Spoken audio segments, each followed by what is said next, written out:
Maharajganj jail में बंद सपा विधायक इरफान सोलंकी के लिए थोड़ी राहत की खबर आई है। दरअसल जाजमऊ आगजनी मामले में जियो कंपनी द्वारा भेजी गई इरफान व रिजवान की लोकेशन रिपोर्ट ने एक बार फिर मुकदमे के रुख को मोड़ दिया है। टेलीकॉम की रिपोर्ट में आया है कि घटना से कुछ घंटे पहले और घटना के कुछ घंटे बाद तक इरफान और रिजवान दोनों के मोबाइल की लोकेशन घटना स्थल से कई किलोमीटर दूर बताई गई है।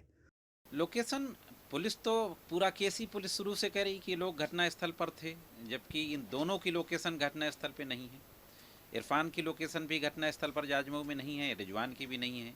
अब जो सीडीआर आई है उसमें तो इरफान रजवी रोड के अपने कार्यालय में है और शुरू से वे बात कह भी रहा है, और रिजवान लखनऊ में था।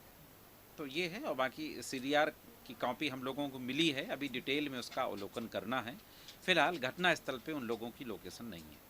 कंपनी की इस रिपोर्ट को साबित करने के लिए बचाव पक्ष की ओर से अधिवक्ता ने जियो कंपनी के नोडल अधिकारी को तलब करने की मांग की। सीडीआर जो आती है एक इलेक्ट्रॉनिक डॉक्यूमेंट है, और इंडियन एविडेंस के तहत इलेक्ट्रॉनिक डॉक्यूमेंट्स को प्रूव करने के लिए एक सर्टिफिकेट देना पड़ता है 65B का।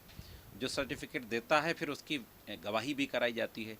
तो हम लोगों ने एक एप्लीकेशन दी कि जियो के किसी नोडल ऑफिसर को तलब कर लिया जाए एज ए विटनेस। तो कोर्ट ने तलब कर लिया था। आज गवाह आया भी था विवेक श्रीवास्तव जियो कंपनी से। लेकिन इस मामले में चूंकि सीनियर एडवोकेट हैं, most senior criminal lawyer Shri Saeed Naqvi साहब, वो आज अस्वस्थ होने के कारण अपना मेडिकल चेकअप के लिए बाहर गए हुए हैं।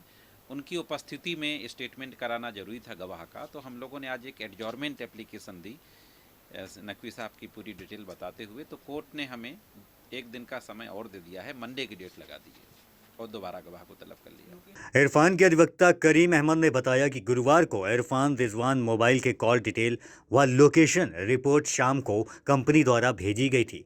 रिपोर्ट को देखने से पता चला कि घटना के दिन 7 नवंबर 2022 को घटना के समय लगभग 8:30 बजे के आसपास इरफान और रिजवान दोनों ही घटना स्थल के आसपास नहीं थे। स्पेशल कोर्ट है जो MP MLA ADJ 11 साहब ने दोबारा एप्लीकेशन पे ऑर्डर किया और इरफान और रिजवान की कॉल लोकेशन मंगा ली, CDR कॉल डिटेल रिकॉर्ड। जो CDR आई पहले, उसमें जो कॉलम होता है लोकेशन का जिसमें कि टावर आता है, वो कॉलम गायब था। सिर्फ रोमिन की लोकेशन थी जिसमें UP लिखा हुआ था। तो हम लोगों ने दोबारा फिर एप्लीकेशन दी कि ये CDR प्रॉपर नहीं आई है, इसमें लोकेशन नहीं है, लोकेशन टावर की आती है, स्पेसिफिक लोकेशन मांगी जाए। कोर्ट ने दोबारा ऑर्डर किया। 2 दिन पहले वो CDR आ गई थी। रिजवान के मोबाइल की लोकेशन दोपहर लगभग 3 बजे के आसपास लखनऊ की दिखाई दे रही है और इसके बाद लगातार लखनऊ व उसके आसपास ही रही है। इसी तरह इरफान सोलंकी के मोबाइल की लोकेशन भी घटना के लगभग 1-1.5 घंटे पहले और 1-1.5 घंटे बाद तक घटना स्थल से लगभग 10 किलोमीटर दूर की दिखाई दे रही है। उनकी लोकेशन रिजवी रोड के कार्यालय की दिखाई दे रही है, जो इरफान शुरू से कह रहे हैं कि वो घटना स्थल पर नहीं थे। अब जो CDR आई है उसमें तो इरफान रजवी रोड के अपने कार्यालय में है, और शुरू से वे बात कह भी रहा है, और रिजवान लखनऊ में था। तो ये है, और बाकी CDR की कॉपी हम लोगों को मिली है, अभी डिटेल में उसका अवलोकन करना है। फिलहाल घटना स्थल पे उन लोगों की लोकेशन नहीं है। देश विदेश की ऐसी ही तमाम खबरों के लिए देखते रहिए हमारा चैनल डिजिटल न्यूज गुरु।